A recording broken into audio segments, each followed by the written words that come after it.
Hello everyone, this is Priya Pathak. I welcome you all on amazing platform of Vidya Hut. कैसे हैं आप सभी लोग? Hope so आप सभी लोग बहुत बहुत अच्छे होंगे और पढ़ाई कर रहे होंगे। आज की क्लास में हम आपके लिए एक और नया प्यारा सा ब्यूटीफुल सा टॉपिक लेकर आए हैं जिसका नाम है दी डाइजेस्टिव सिस्टम। हाँ बेटा, आज की क्लास में हम बातें करने वाले हैं डाइजेस्टिव सिस्टम की। सब कुछ जानेंगे कि कैसे होता है डाइजेशन, कहाँ से हमारी शुरुआती बातें हैं जो हमने छोटे क्लासेस में पढ़ी थी और कहाँ तक जाएंगे, वो सभी बातें हम डाइजेस्टिव सिस्टम के बारे में पढ़ने वाले हैं। पार्ट्स पढ़ेंगे, उनके फंक्शंस पढ़ेंगे, फिर थोड़ा सा जो कि डाइजेस्टिव सिस्टम की बातें हैं तो हमारे टीथ का भी बहुत रोल होता है, तो टीथ के बारे में भी जानेंगे, माइक्रोब्स के बारे में जानेंगे। ये सब कुछ हम कहाँ करने वाले हैं, आज के क्लास में कवर करने वाले हैं। तो आपका टाइम बहुत बहुत ज्यादा बिल्कुल भी नहीं लेंगे और क्लास को स्टार्ट करेंगे। तो आइए देखते हैं कहाँ से हो रही है हमारे टॉपिक की शुरुआत और क्या कह रहे हैं। देखिए बेटा, our body has many internal system. These are present inside our body and cannot be seen from outside. कह रहे हैं हमारी बॉडी में बहुत बहुत बहुत सारे क्या है, इंटरनल ऑर्गन सिस्टम है। आपको पता है हम जो कि क्या है, एक मल्टी सेल्युलर ऑर्गेनिज्म है। ऐसा तो नहीं है कि हम किसी एक चीज से बने हुए हैं, बिल्कुल भी नहीं। हमारे अंदर क्या है, बहुत सारी चीजें प्रेजेंट हैं और सभी क्या करती हैं, सभी अपने अपने फंक्शंस को परफॉर्म करती हैं, अपने अपने काम करती हैं, तब जाके क्या होता है, एक पूरी ह्यूमन बॉडी वर्क करती है। उसी तरीके से ये बोल रहे हैं कि हमारी बॉडी के अंदर बहुत सारे सिस्टम्स प्रेजेंट हैं और हर सिस्टम क्या करता है, अपना अपना वर्क करता है। डाइजेस्टिव सिस्टम अपना वर्क करता है, रेस्पिरेटरी सिस्टम अपना वर्क करता है, सर्कुलेटरी सिस्टम अपना वर्क करता है, ट्रांसपोर्टरी सिस्टम अपना वर्क करता है, एक्सक्रीटरी सिस्टम अपना अलग वर्क करता है। तो सभी सिस्टम्स अपने अपने वर्क करते हैं। हमें इस क्लास में किसका वर्क पढ़ना है, डाइजेस्टिव सिस्टम का वर्क पढ़ना है। These organ system work together and help the function properly. और क्या होता है, ये सभी ऑर्गन सिस्टम एक साथ वर्क करते हैं और उससे क्या होता है, हमारी बॉडी के फंक्शंस होते हैं। ऐसा तो नहीं है ना बेटा कि जब डाइजेस्टिव सिस्टम हमारा वर्क कर रहा है तब रेस्पिरेटरी सिस्टम नहीं कर रहा है। नहीं बेटा, जब हमारा खाना डाइजेस्ट हो रहा है उस टाइम पर हमारा रेस्पिरेशन भी हो रहा है, ब्रीदिंग भी हो रहा है, हम सांस भी ले रहे हैं, हमें एनर्जी भी मिल रही है, राइट। उसी टाइम पर सर्कुलेशन भी चल रहा है, चीजें हमारे बॉडी में ट्रांसपोर्ट भी हो रही हैं और उसी टाइम पर एक्सक्रीशन भी चल रहा है। जो हमारा अनयूज्ड वेस्ट मटेरियल है वो क्या हो रहा है, बॉडी से रिमूव आउट भी हो रहा है। तो ये सभी जो प्रोसेसेस हैं, ये सभी सिस्टम्स हैं, एक टाइम पर एक साथ मिलकर वर्क करते हैं और एक ह्यूमन बॉडी को चलाते हैं, ठीक है, मेंटेन करके रखते हैं। The digestive system is one of the internal organ system. इन्हीं सिस्टम में से एक सिस्टम का नाम है डाइजेस्टिव सिस्टम। आइए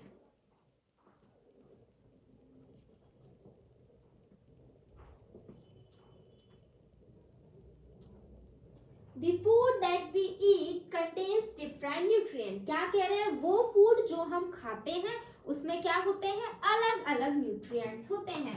न्यूट्रिएंट्स का मतलब क्या है, न्यूट्रिएंट्स का मतलब है कंपोनेंट ऑफ फूड। क्या है भाई, कंपोनेंट ऑफ फूड। कह रहे हैं कि हम जो खाना खाते हैं उसमें अलग अलग न्यूट्रिएंट्स होते हैं, अलग अलग कंपोनेंट ऑफ फूड होते हैं।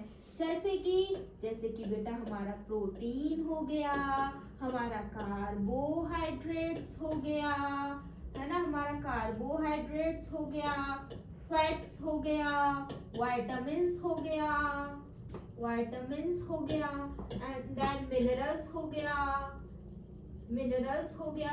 ये सभी क्या है, ये सभी न्यूट्रिएंट है जो कि हमारे फूड में प्रेजेंट होते हैं। और आपको पता है इन्हीं न्यूट्रिएंट्स की वजह से डाइजेशन होता है, क्योंकि बेटा जो न्यूट्रिएंट्स होते हैं ये बहुत बड़े बड़े मॉलिक्यूल्स होते हैं जिनको ब्रेक डाउन करना इतना पॉसिबल नहीं है, जिनको डाइजेस्ट करना इतना इजी काम नहीं है। तो क्या करना होता है, जो कि ये इतने बड़े बड़े मॉलिक्यूल्स और इतने बड़े बड़े मॉलिक्यूल्स से हमें एनर्जी भी नहीं मिलती। अब ये खाना हमने क्यों खाया है, ताकि हमें एनर्जी मिले।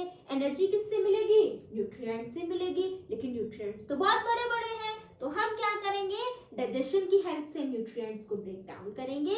ब्रेक डाउन करके क्या होगा, ये छोटे छोटे मॉलिक्यूल्स में कन्वर्ट हो जाएंगे और उनसे क्या होगा, उनसे हमें एनर्जी मिल जाएगी। तो फाइनली जिस चीज के लिए हमने खाना खाया था एनर्जी गेन करने के लिए, वो एनर्जी हमें कब मिल रही है? जब हमारे ये न्यूट्रिएंट्स क्या हो रहे हैं? ब्रेक डाउन हो रहे हैं। These cannot be used by our body readily. In nutrients को हमारी बॉडी तुरंत यूज नहीं कर सकती है। They need to be broken down into simpler substance by our digestive system. इनको तोड़ने की जरूरत है। और किसके हेल्प से टूटेंगे? ये बेटा टूटेंगे हमारे डाइजेस्टिव सिस्टम के हेल्प से। किसके हेल्प से टूटेंगे? डाइजेस्टिव सिस्टम के हेल्प से टूटेंगे। The digestive food then can be absorbed by the food, blood and transported to other body parts. और जैसे ही क्या होगा, डाइजेस्टिव सिस्टम के हेल्प से ये हमारे न्यूट्रिएंट्स टूट जाएंगे। टूटते ही क्या होगा? इनको ब्लड में छोड़ दिया जाएगा। ब्लड में छोड़ते ही क्या होगा? ये पूरे बॉडी पार्ट में चले जाएंगे। और पूरे बॉडी पार्ट में जाते ही क्या होगा? जिस जिस बॉडी पार्ट को इनकी जरूरत होगी वो सभी क्या करेंगे? इन्हें एब्जॉर्ब कर लेंगे। The process by which food is broken down into this simpler form is called digestion. तो डाइजेशन क्या है? डाइजेशन बेटा एक वो प्रोसेस है जिसमें हमारा फूड या हम बोले हमारे न्यूट्रिएंट्स क्या होते हैं?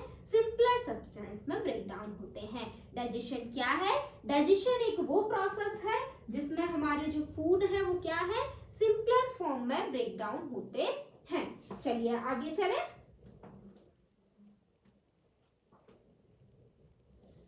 The organ involved in the process of digestion are mouth. Digestion के प्रोसेस में कौन कौन से ऑर्गन इन्वॉल्व रहते हैं?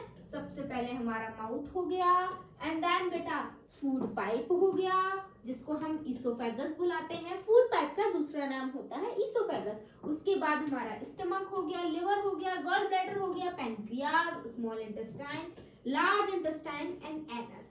ये सभी पार्ट क्या है बेटा?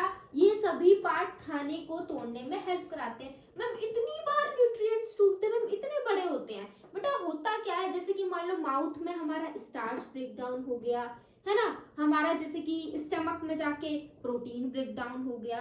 तो एक मॉलिक्यूल ना, हर मॉलिक्यूल अलग अलग जगह पर ब्रेक डाउन होता है और हर मॉलिक्यूल को ब्रेक डाउन करने के लिए, हर न्यूट्रिएंट को ब्रेक डाउन करने के लिए चीजें अलग हैं। कोई किसी एंजाइम से होता है, कोई बाइल जूस से ब्रेक डाउन होता है, ठीक है। इसलिए ये डाइजेशन में इतने सारे हमारे डिफरेंट पार्ट्स इन्वॉल्व हैं। आइए जरा पढ़ते हैं कौन सा पार्ट डाइजेशन में कौन सा रोल प्ले करता है। These organ together form the digestive system. और ये सभी ऑर्गन मिलकर क्या बनाते हैं? ये सभी ऑर्गन बेटा एक साथ मिलकर फॉर्म करते हैं क्या? Digestive system. चलो आगे चलें। ये देखिए सबसे पहले आ जाइए। Digestion of the food begins in the mouth when we put food into it. क्या कह रहे हैं? जो फूड का डाइजेशन है बेटा वो कहाँ से शुरू हो जाता है? वो हमारे माउथ से शुरू हो जाता है। जैसे ही हम फूड को रखते हैं क्या होता है? हम हमारे टीथ के हेल्प से उसे क्रस्ट करते हैं, उसे चबाते हैं, च्यू करते हैं और टंग के हेल्प से हम क्या करते हैं? उस फूड को सलाइवा से मिक्स आउट कर देते हैं। तो डाइजेशन का प्रोसेस तो यही हो गया, खाना तो यही टूटना शुरू हो गया। कहाँ पर? माउथ में। Our teeth help in the biting and chewing the food, thus breaking it into the smaller piece. हमारे जो टीथ हैं वो क्या करते हैं? बाइटिंग में हेल्प कराते हैं, च्यूइंग में हेल्प कराते हैं। क्या कर रहे हैं? मतलब कि वो सिंपलर पीसेस में उसको ब्रेक डाउन कर रहे हैं। और मैंने बोला ना, टीथ क्या करते हैं? खाने को ब्रेक डाउन करते हैं। और हमारी टंग क्या करती है? हमारे खाने को सलाइवा के साथ मिक्स करती है। Ma'am what is saliva? हमें तो नहीं पता सलाइवा क्या होता है। The watery substance called saliva in the mouth, then it mixes with the chewed food and soften it. क्या है बेटा? सलाइवा वो वाटरी सब्सटेंस है जो हमारे माउथ में प्रेजेंट होता है। आपको पता है ना हमारे माउथ में क्या प्रेजेंट होता है? वाटरी सब्सटेंस प्रेजेंट होता है। तो उस वाटरी सब्सटेंस को क्या बुलाते हैं? उस वाटरी सब्सटेंस को हम बुलाते हैं सलाइवा। ये सलाइवा क्या होता है? हमारे फूड के साथ मिक्स होता है और फूड के पैसेज को कैसा बनाता है? स्मूथ बनाता है। हमारा फूड स्मूथ हो जाता है ना सलाइवा से मिलते ही, और उसके बाद क्या होता है? वो इजीली फूड पाइप से ट्रांसफर कर पाता है। माउथ में था, माउथ से कहाँ जाएगा फूड?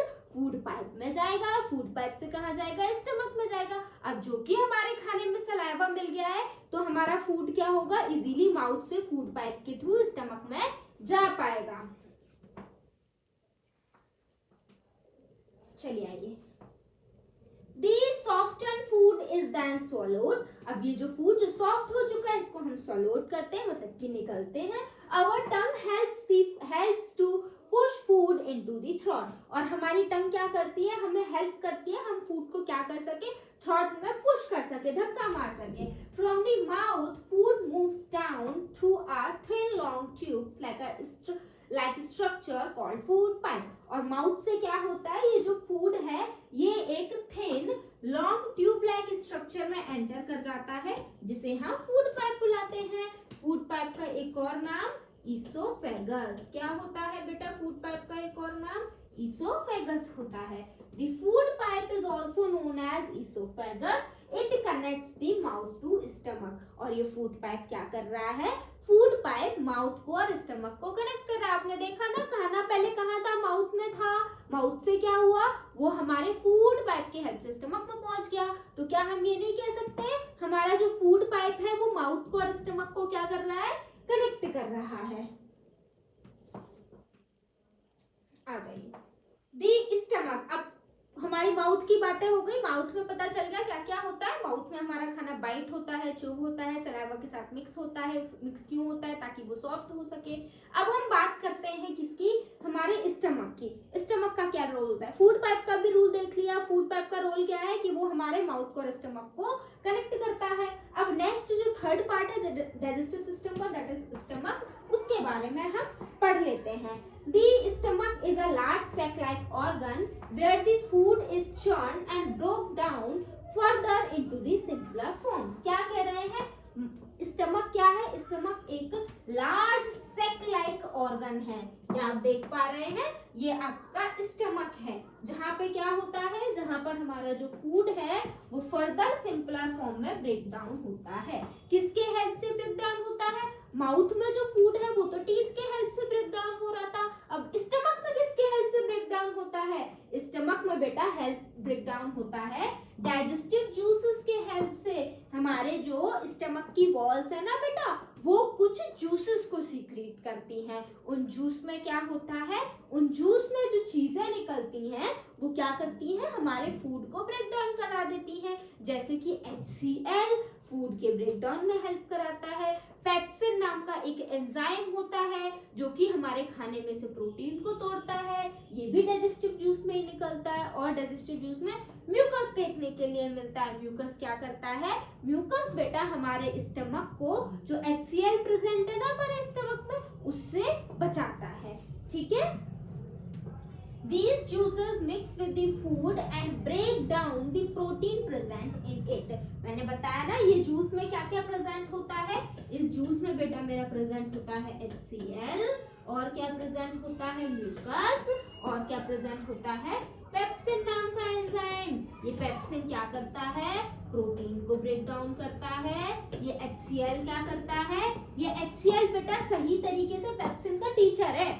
मतलब कि HCl हमेशा पेप्सिन से कहता है कि पेप्सिन जाओ तुम जाके क्या करो, प्रोटीन को तोड़ो। जैसे टीचर हमें हमेशा हमसे कहते हैं ना कि जाओ पढ़ाई करो, जब तक वो बोलेंगे नहीं हम पढ़ाई करेंगे नहीं। वैसे ही जब तक HCl बोलेगा नहीं पेप्सिन से कि पेप्सिन जाओ प्रोटीन को तोड़ो, तब तक पेप्सिन प्रोटीन को तोड़ेगी नहीं। तो अगर भाई हमें पेप्सिन से प्रोटीन को तोड़वाना है तो HCl का होना जरूरी है या नहीं, मैम बिल्कुल जरूरी है। तो HCl का क्या फंक्शन हो गया, HCl का फंक्शन हो गया टू एक्टिवेट पेप्सिन। ये क्या करता है भाई, पेप्सिन को एक्टिवेट करता है। और म्यूकस क्या करता है, म्यूकस हमारे स्टमक को प्रिवेंट करता है, प्रिवेंट स्टमक बचाता है किससे, फ्रॉम HCl से।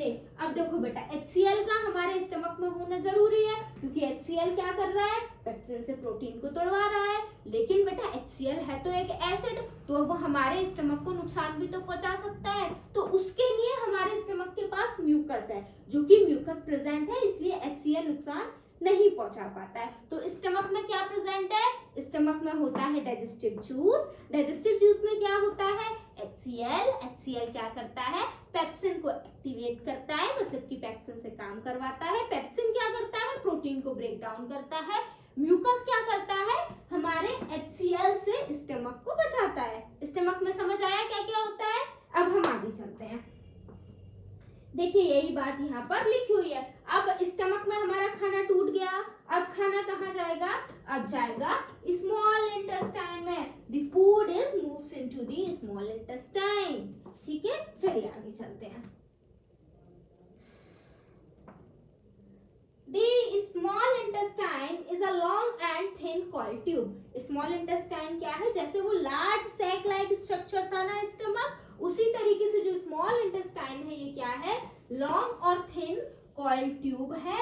It inside walls produces a juice that mix with the food and breaks it down even further. देखो जिस तरीके से बेटा हमारा डाइजेस्टिव सिस्टम क्या कर रहा था, डाइजेस्टिव जूस को सीक्रेट कर रहा था, उसी तरीके से स्मॉल इंटेस्टाइन भी क्या करता है, कुछ जूसेस को सीक्रेट करता है। और वो जूसेस भी क्या करते हैं, वो जूसेस भी हमारे खाने को ब्रेक डाउन करा देते हैं। The liver and pancreas also produces a juice and release them into the small intestines to help in breakdown of food.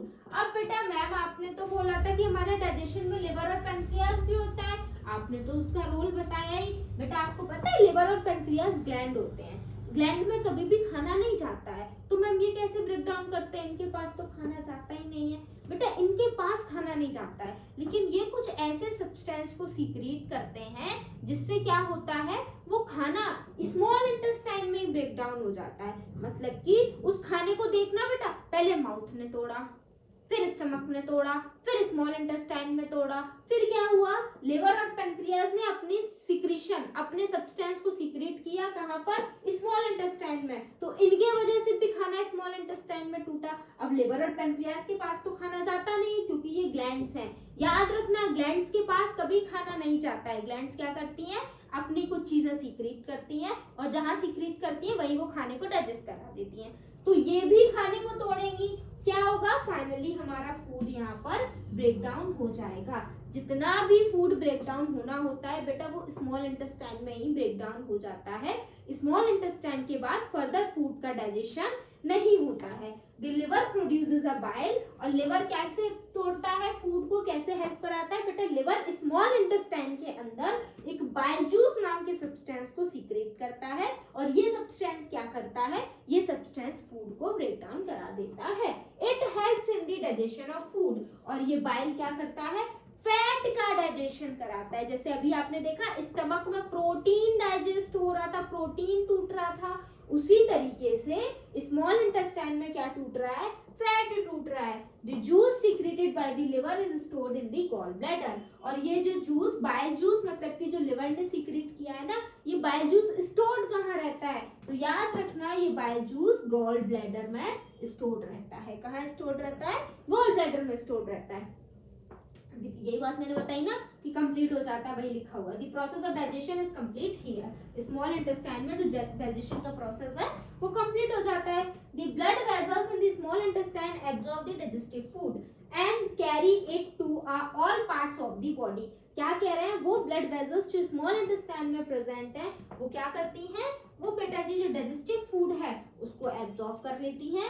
Absorb करने के बाद क्या करती हैं, वो अलग अलग बॉडी पार्ट में पहुंचा देती है। अब देखो जितना खाना डाइजेस्ट होना था स्मॉल इंटेस्टाइन में हो गया, अब क्या चाहिए, अब उस खाने को हमें कहाँ भेजना है, ब्लड में भेजना है ना। स्मॉल इंटेस्टाइन में बना रहेगा तो हमें एनर्जी थोड़ी मिलेगी, हमें ब्लड में भेजना पड़ेगा। तो स्मॉल इंटेस्टाइन से बेटा बहुत सारी ब्लड वेसल्स जुड़ी हुई होती है, ट्यूब्स जुड़े हुए होते हैं। उन ट्यूब्स में क्या जाता है, हमारा खाना चला जाता है, उन ट्यूब में जाते ही हमारा खाना पूरे ब्लड में पहुंच जाता है, और हमारे ब्लड में जो सेल्स हैं बॉडी के वो खाने को एब्जॉर्ब करते हैं और हमें एनर्जी मिल जाती है। The undigested food is pushed into the large intestine. अब बेटा वो खाना जिसे हमारे किसी भी बॉडी पार्ट ने नहीं तोड़ा है, डाइजेस्टिव सिस्टम के कोई भी पार्ट ने जिस खाने को ब्रेक डाउन नहीं कर पाया है, वो खाना हमारा चला जाता है लार्ज इंटेस्टाइन में। ठीक है, डाइजेशन जितना होना था स्मॉल इंटेस्टाइन में हो गया। अब वो खाना जो टूटा नहीं है, डाइजेस्ट नहीं हुआ है, वो कहाँ जाएगा, लार्ज इंटेस्टाइन में जाएगा।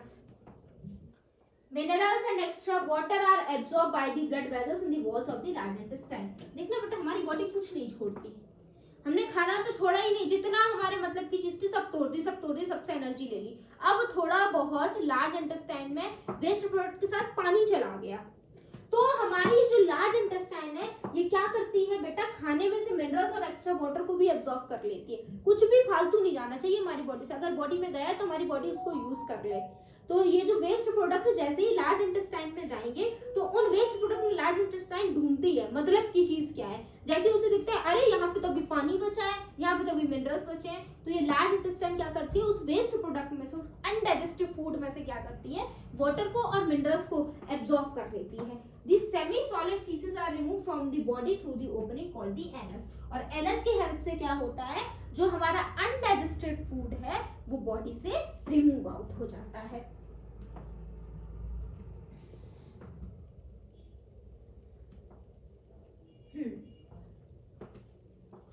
Our digestive system works hard to provide the nutrients from the food we eat। क्या कह रहे हैं, हमारा जो डाइजेस्टिव सिस्टम है वो क्या करता है, बहुत अच्छे से वर्क करता है ताकि हमें क्या हो सके, ताकि हमें जो खाना खाया है उस खाने में जो न्यूट्रिएंट है उनका हम यूज कर सकें।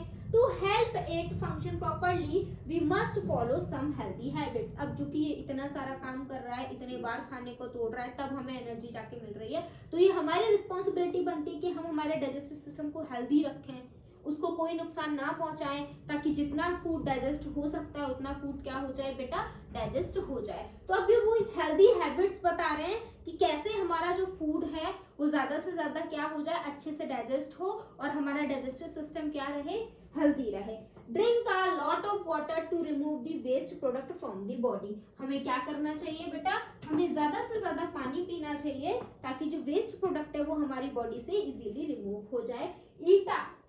Eat a balanced diet including a roughage, it promotes the proper digestion। और हमें एक बैलेंस डाइट खानी चाहिए। बैलेंस डाइट का मतलब समझ रहे हो बेटा, जिसमें सभी सफिशिएंट अमाउंट में सभी न्यूट्रिएंट्स प्रेजेंट हो। ऐसा नहीं आप सिर्फ प्रोटीन लिए जा रहे हो, नहीं बेटा, हमें बैलेंस डाइट लेनी है जिसमें हमारा प्रोटीन भी हो, कार्बोहाइड्रेट्स भी हो, मिनरल्स भी हो, आयंस भी हो, विटामिन्स भी हो, फैट्स भी हो, रफेज हो, फाइबर हो। हमें ऐसा खाना खाना है जिसमें सब कुछ हो, एक बैलेंस डाइट लेनी है।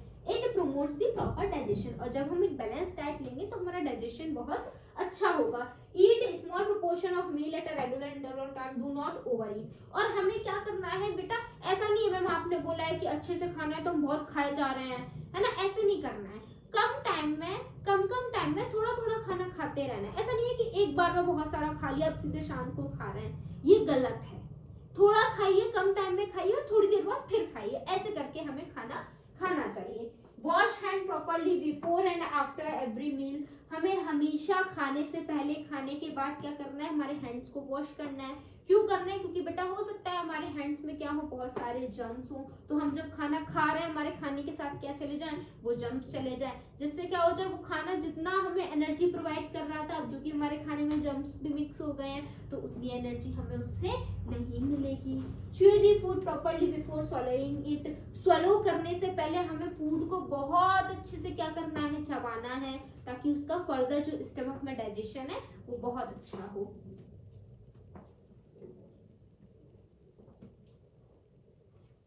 आ जाइए, अभी मैंने आपको बताया ना, टीथ आपने देखा, सबसे पहले डाइजेशन में टीथ ही वर्क कर रहे हैं, तो टीथ के बारे में कुछ बातें पढ़ लेते हैं कि क्या क्या करते हैं ये हमारे teeth are present inside our mouth. Teeth कहाँ प्रेजेंट होते हैं, हमारे माउथ के अंदर प्रेजेंट होते हैं। We have already learn that they play an important role in the digestion of food. हम ये पहले से पढ़ चुके हैं कि हमारे जो टीथ है ये डाइजेशन में बहुत इंपॉर्टेंट रोल प्ले करते हैं।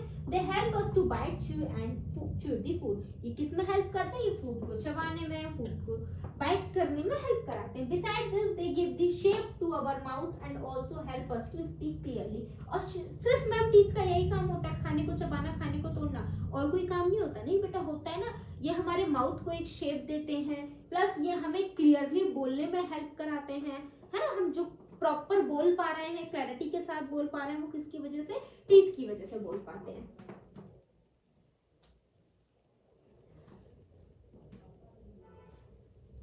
अब आ जाइए बेटा, जो टीथ होते हैं ना, मेनली 4 टाइप के टीथ देखने के लिए मिलते हैं हमारे माउथ के अंदर। मोलर, प्रीमोलर, कैनाइन्स, ठीक है, ये हमारे क्या है, और इंसिजर्स। ये हमारे 4 टाइप्स के टीथ हैं जो हमें देखने के लिए मिलते हैं। तो आइए हम इन चारों के एक बार पढ़ लेते हैं, कौन सा टीथ कैसा होता है और कहाँ हेल्प कराता है। Molars are bigger and wider teeth present behind the premolars. Molars क्या होते हैं बेटा, बड़े और ये वाइड होते हैं, ठीक है, जैसा कि आप देख पा रहे हो। ये वाले जो टीथ होते हैं ना मोलर टीथ बुलाते हैं। ये प्रीमोलर वाले जो टीथ होते हैं ना उनके पीछे प्रेजेंट होते हैं। They are used for grinding and chewing the food. ये ग्राइंड करने के लिए और च्यू करने के लिए नॉर्मली यूज होते हैं। There are 6 molars in each adult jaw. क्या कह रहे हैं, एक एडल्ट जॉ की बात करें तो एक जॉ के अंदर कितने मोलर्स प्रेजेंट होते हैं, 6 मोलर्स प्रेजेंट होते हैं। दे आर 12 इन टोटल, और पूरे एक जॉ में 6 होते हैं ना, तो हमारे पास 2 जॉज है, तो ये टोटल कितने हो गए, 12 मोलर्स हमारे माउथ में प्रेजेंट होते हैं। Molars are also include wisdom teeth, they are 3rd molar, ठीक है। इनको हम क्या बेटा, इनमें विजडम टीथ भी इंक्लूड होते हैं। ये मोलर टीथ की बात हो गई। आगे आ जाओ। Newborn babies do not have teeth. Their teeth start growing out 6 to 7 months of the birth. कह रहे हैं बेटा जो न्यूबॉर्न बेबीज होते हैं इनके पास क्या होते हैं, इनके पास टीथ नहीं होते हैं। इनके टीथ कब ग्रो करना स्टार्ट करते हैं, जब ये 6 से 7 मंथ के होते हैं। By the age of 2.5 years, they grow a set of 20 teeth called temporary teeth. और जैसे ही बेटा क्या होता है, जब ये 2 या 2.5 साल के हो जाते हैं ना, तब इनका बहुत सही से 20 सेट, ठीक है, 20 सेट टीथ का निकलना शुरू होता है, जिन टीथ को हम क्या बुलाते हैं, टेम्परेरी टीथ बुलाते हैं। टेम्परेरी का मतलब होता है कोई चीज कुछ समय के लिए। तो आपको पता है जो बच्चे होते हैं, जो टीथ होते हैं वो टेम्परेरी होते हैं, है ना, कुछ टाइम बाद वो टूट जाते हैं, फिर से दोबारा से परमानेंट वाले नए निकलते हैं। This set of teeth is also called milk teeth. और ये जो टेम्परेरी टीथ है ना, इन्हें हम क्या बुलाते हैं, इन्हें हम मिल्क टीथ भी बुलाते हैं।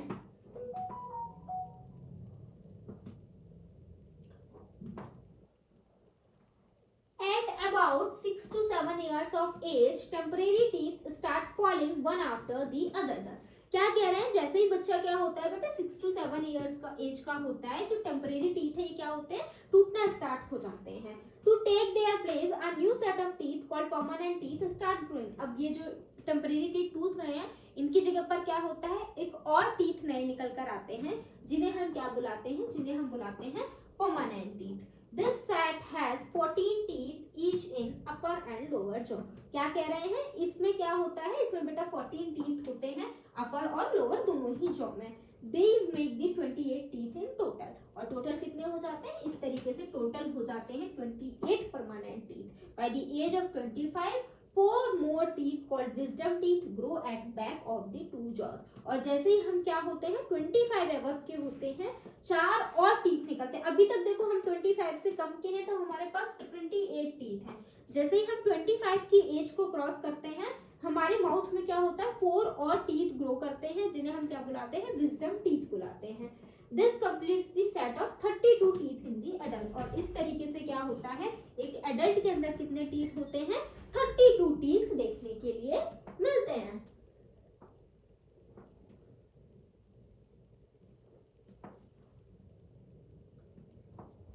Types of teeth. Have you ever observed the shape and sizes of your teeth by the looking in the mirror? Do you look the same? No, they don't. ये कह रहे हैं कि आपने कभी शीशे में देखा है, अपने टीथ को ऑब्जर्व किया है, क्या आपके जो 32 टीथ हैं, अभी तो 32 नहीं होंगे आप लोगों के पास, कि ये जो टीथ हैं आपके क्या ये सभी सेम है? नहीं बेटा, सभी अलग अलग होते हैं। इसी बेसिस पर मैंने आपको अभी अभी बताया, हमारे पास 4 तरीके के टीथ होते हैं।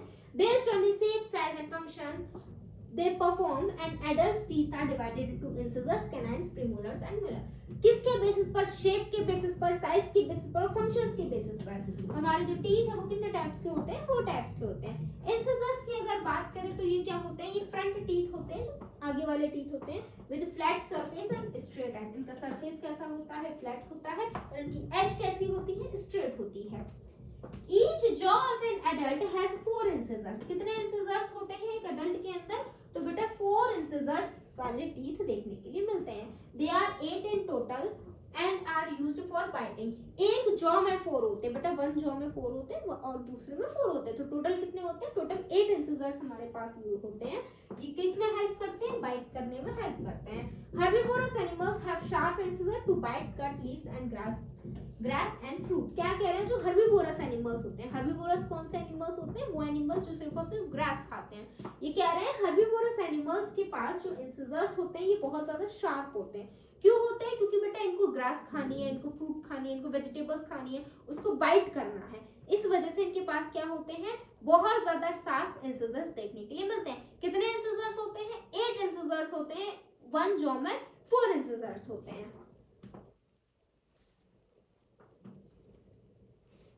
Canines. Canines are pointed and sharp teeth present right next to the incisors. Canines क्या है? ये pointed और sharp teeth होते हैं। कहाँ प्रेजेंट होते हैं? canines के जस्ट नेक्स्ट बाद हमारे ये देखने, incisors के जस्ट नेक्स्ट हमें ये देखने के लिए मिलते हैं। The adult have 2 canines in each jaw. Her jaw में कितने कैनाइन देखने के लिए मिलेंगे? 2 कैनाइन देखने के लिए मिलेंगे किसी भी एडल्ट में। They are 4 in total. एक जॉ में 2 है तो टोटल कितने होते हैं? टोटल 4 होते हैं। ठीक है, ये थेरिंग के लिए यूज होते हैं। Carnivorous animals have sharp canines to catch and kill their prey and to tear their meat. जो हमारे कार्निवोर एनिमल्स होते हैं इनके पास बहुत शार्प कैनाइन्स होते हैं ताकि ये क्या कर सके? अपने प्रे को इजीली कैच कर सके, इसीलिए उसको खा सके।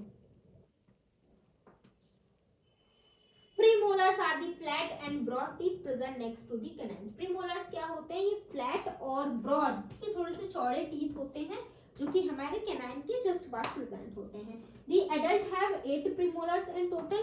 कितने प्रीमोलर्स प्रेजेंट होते हैं? बेटा मेरा 8 प्रीमोलर्स एडल्ट्स में देखने के लिए मिलते हैं। 4 1 on the top jaw and 4 at the bottom jaw. 4 आपके टॉप जॉ में और 4 कहाँ? बॉटम जॉ में। They are used to crack. ये किसके लिए यूज होते हैं? ये जो हमारे प्रीमोलर्स है ये क्रैक करने के लिए चीजों को यूज होते हैं। Premolars are cracking teeth. इनको हम क्या बुलाते हैं? क्रैकिंग टीथ भी बुलाते हैं।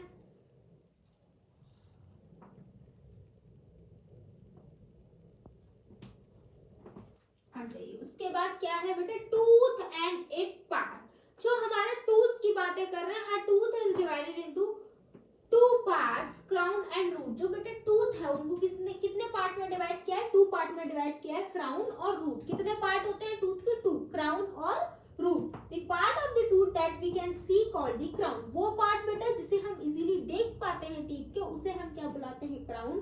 और वो पार्ट जिसे हम नहीं देख पाते हैं, जो हमारे गम्स के अंदर प्रेजेंट होता है, ठीक है, जो पार्ट हमारे गम्स के अंदर प्रेजेंट होता है उसे हम क्या बुलाते हैं? उसे हम रूट बुलाते हैं। मतलब विजिबल पार्ट क्या है? क्राउन है। वो पार्ट जो गम्स के अंदर प्रेजेंट है वो क्या है? वो रूट है। The outer layer of the tooth is called enamel. जो बाहर वाली लेयर होती है टीथ की उसको क्या बुलाते हैं? उसको हम बुलाते हैं enamel. It is very hard. ये कैसी होती है? वाइट, हार्ड होती है, व्हाइट कलर की होती है, शाइनी होती है। It protect the other inside parts of the tooth. और ये जो इनेमल है ना, ये क्या करती है? टीथ के अलग जो इनसाइड पार्ट है उनको क्या करती है बेटा? प्रोटेक्ट करती है। Under the enamel lies the hard dentine. और इनेमल के अंदर क्या प्रेजेंट होता है? एक हार्ड डेंटाइन प्रेजेंट होता है। It protect the soft tissue called pulp inside it. और ये डेंटाइन है, ये क्या करता है? ये एक पल्प नाम के टिश्यू को प्रोटेक्शन प्रोवाइड कराता है। क्या करता है? पल्प नाम के टिश्यू को प्रोटेक्शन प्रोवाइड कराता है। कौन पल्प को प्रोटेक्ट कर रहा है? डेंटाइन। डेंटाइन कहाँ प्रेजेंट है बेटा? हमारे इनेमल के अंदर प्रेजेंट है। इनेमल क्या है? इनेमल एक हार्ड व्हाइट कलर की लेयर है जो कि कहाँ प्रेजेंट है? टूथ के ऊपर प्रेजेंट है। उसके बाद क्या कह रहे हैं? Taking care of our teeth. हम भाई अपने टीथ की कैसे टेक केयर करें? When we eat something small particle of food get stuck between our teeth. कह रहे हैं जब हम कुछ खाते हैं जो हमारे फूड के स्मॉल पार्टिकल्स है कभी कभी क्या होता है? हमारे टीथ के अंदर स्टक हो जाते हैं। This causes the growth of germs in our mouth। और इस वजह से क्या होता है? क्योंकि वो खाना हमारे माउथ में फंस चुका है, जिस वजह से इस खाने की वजह से क्या होता है? हमारे माउथ में कभी कभी जर्म्स की क्या हो जाती है? ग्रोथ हो जाती है। If the teeth are not clean, the germs start growing on them and forms a sticky and yellow coating called plaque over them.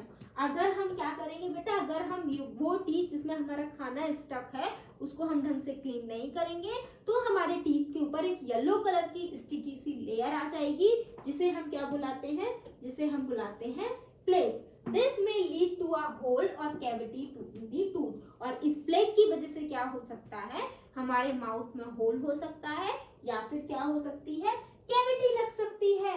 This gives a passage to germs to attack inside the part. और जिस वजह से क्या होगा, अब हमारे germs easily हमारे teeth के अंदर जा पाएंगे और हमारे टीथ के जो अलग अलग पार्ट हैं जैसे कि डेंटाइन हो गया, पल्प हो गया, इनको क्या कर सकते हैं, खराब कर सकते हैं. When the germs reach the nerves, they cause a tooth decay. और धीमे धीमे क्या होगा, ये जो germs हैं ये nerves तक पहुंच जाएंगे और क्या कर देंगे, tooth decay कर देंगे. तो हमें हमारे teeth की जो केयर करनी है वो बहुत अच्छे से करनी है. केयर नहीं करेंगे तो germs grow हो जाएंगे, germs grow हो गए तो कैविटी हो जाएगी, कैविटी हो गई तो germs क्या होंगे, nerves में चले जाएंगे और nerves में चले गए तो क्या होगा, tooth decay हो जाएगा.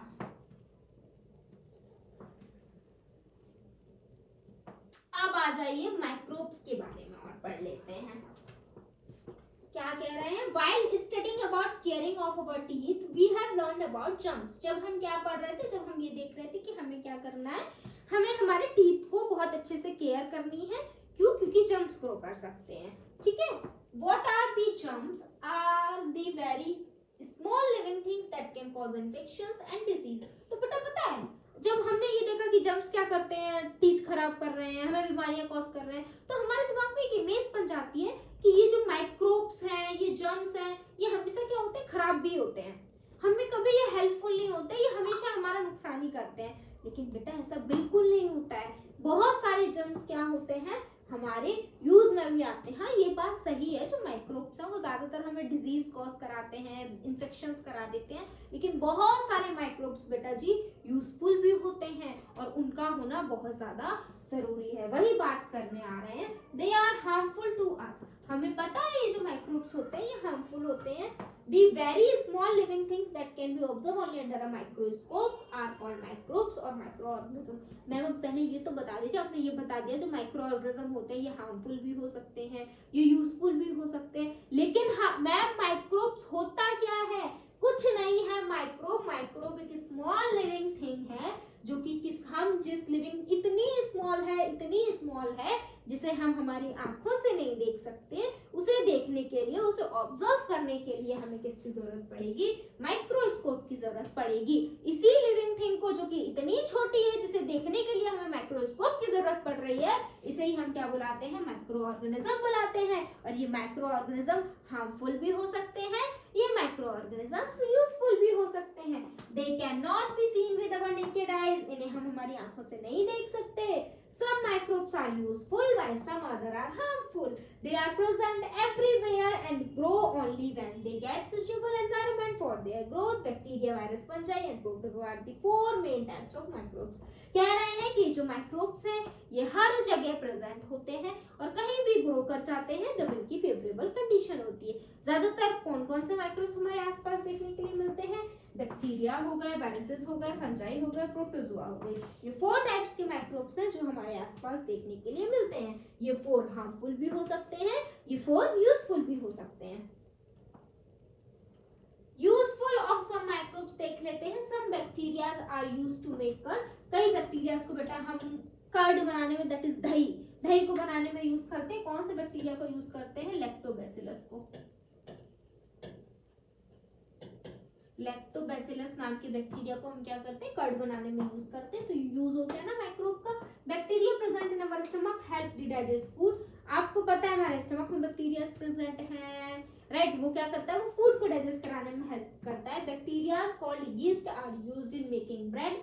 यीस्ट नाम का एक बेटा क्या होता है, माइक्रोब होता है, बैक्टीरिया नहीं, सॉरी माइक्रोब. ये क्या करता है, ब्रेड को बनाने में हेल्प कराता है. Yeast are useful fungi. Yeast क्या है, यूजफुल एक फंजाई है. मैंने 4 टाइप के माइक्रोब बताए थे ना, उनमें से यीस्ट एक फंजाई है.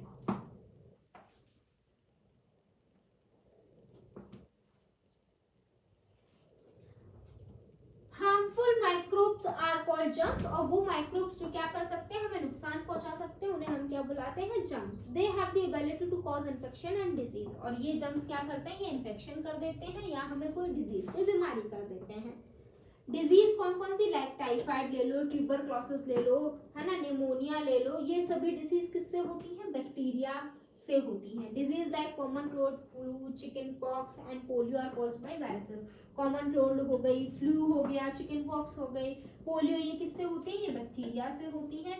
Disease like athlete's foot and ringworms are caused by fungi, ठीक है, ये डिजीज फंजाई के हेल्प से होती है। डिसेंट्री और मलेरिया किसके हेल्प से होता है, प्रोटोजोआ के हेल्प से होता है। तो ये कुछ क्या है, ये कुछ हमारे हार्मफुल इफेक्ट्स हैं किसके, और कुछ डिजीज है किससे, जो कि हमारे जर्म्स कॉज करते हैं। तो फाइनली बेटा हमने बहुत सारी बातें डाइजेस्टिव सिस्टम के बारे में पढ़ी। हमने जाना डाइजेशन क्या होता है, फूड को जब हम एक कॉम्प्लेक्स मॉलिक्यूल से सिंपल मॉलिक्यूल में ब्रेक डाउन करते हैं उसे हम डाइजेशन बोलते हैं। डाइजेशन डाइजेस्टिव सिस्टम की हेल्प से होता है। डाइजेस्टिव सिस्टम में बहुत सारे पार्ट होते हैं, जैसे कि माउथ हो गया, हमारा इसोफेगस हो गया, दैट इज फूड पाइप, हमारा स्टमक हो गया, small intestine, large intestine, anus, ये सभी मिलकर क्या बनाते हैं, डाइजेस्टिव सिस्टम को बनाते हैं। इसी में दो ग्लैंड्स और हैं, that is liver and pancreas, ये भी हमारे डाइजेशन में हेल्प करती है। ये जाना हमने माउथ का रोल देखा, माउथ में हमारा खाना टूटता है और फिर सलाइवा से मिक्स होता है, टंग्स के हेल्प से वो फूड पाइप में जाता है। फूड पाइप क्या करता है, हमारे माउथ को और स्टमक को जोड़ कर रखता है, फिर खाना हमारे स्टमक में पहुंच जाता है। स्टमक की जो ग्लैंड्स होती हैं वो क्या करती है, डाइजेस्टिव जूस को सीक्रेट करती हैं। डाइजेस्टिव जूस क्या करते हैं, हमारे खाने में से प्रोटीन को ब्रेक डाउन करा देते हैं। उसके बाद हमारा खाना स्मॉल इंटेस्टाइन में पहुंच जाता है। स्मॉल इंटेस्टाइन में क्या होता है, जो लिवर है वो बाइल जूस को सीक्रेट करता है और क्या करता है, बाइल जूस फैट को ब्रेक डाउन कर देता है। और स्मॉल इंटेस्टाइन भी क्या करती है, जूसेस को सीक्रेट करती है, फिर खाना फिर ब्रेक डाउन हो जाता है। फिर क्या होता है, फिर हमारा खाना क्या होता है, हमारे स्मॉल इंटेस्टाइन में बहुत सारी ब्लड वेजल्स होती हैं, ब्लड वेजल्स के हेल्प से वो खाना कहाँ चला जाता है, ब्लड में चला जाता है, हमें एनर्जी मिल जाती है। अब वो खाना जो डाइजेस्ट नहीं हुआ है, हमारी बॉडी ने जिसका यूज नहीं किया, वो खाना लार्ज इंटेस्टाइन में जाता है। उस खाने में से लार्ज इंटेस्टाइन क्या करती है, मिनरल्स और वाटर को एब्जॉर्ब कर लेती है और जो वेस्ट प्रोडक्ट होता है वो एनएस के थ्रू बाहर चला जाता है। ये इतना हमने इसमें पढ़ा। उसके बाद हमने क्या पढ़ा, उसके बाद हमने टीथ के बारे में जाना। 4 टीथ पढ़े, मोलर, प्रीमोलर, और कौन से पढ़े हमने, इंसिजर्स और कैनाइन। और हमने देखा 2 टाइप्स के टीथ होते हैं, टेम्परेरी और परमानेंट टीथ। और हमने क्या देखा, टूथ के पार्ट देखे, 2 टाइप के पार्ट होते हैं, एक क्राउन, एक क्या होता है, रूट। क्राउन वो वाला पार्ट होता है जो दिखता है, रूट वो वाला पार्ट होता है जो नहीं दिखता है। उसके बाद फर्दर और भी पार्ट होते हैं टूथ के, जैसे कि हमारा इनेमल हो गया, डेंटाइन हो गया, पल्प हो गया। फिर हमने टूथ डिके की बातें करी। फिर हमने क्या देखा, कैसे हम डाइजेस्टिव सिस्टम की केयर कर सकते हैं। फिर हमने क्या देखा, माइक्रोब्स क्या होते हैं, माइक्रोब्स के यूजेस क्या होते हैं, माइक्रोब्स के हार्मफुल इफेक्ट्स क्या होते हैं। तो this is all about your digestion. Hope so आपको क्लास पसंद आई होगी और डाइजेशन समझ आया होगा। अगर किसी को कोई भी डाउट है तो मुझे कमेंट करके जरूर बताइएगा, मैं आपके डाउट को जरूर क्लियर करूंगी। क्योंकि हमारा टॉपिक खत्म हो गया है तो आपके क्लास को यहीं पे ओवर करते हैं। अब हम मिलेंगे हमारे किसी और नए क्लास में। थैंक यू फॉर वॉचिंग मी। जय हिंद।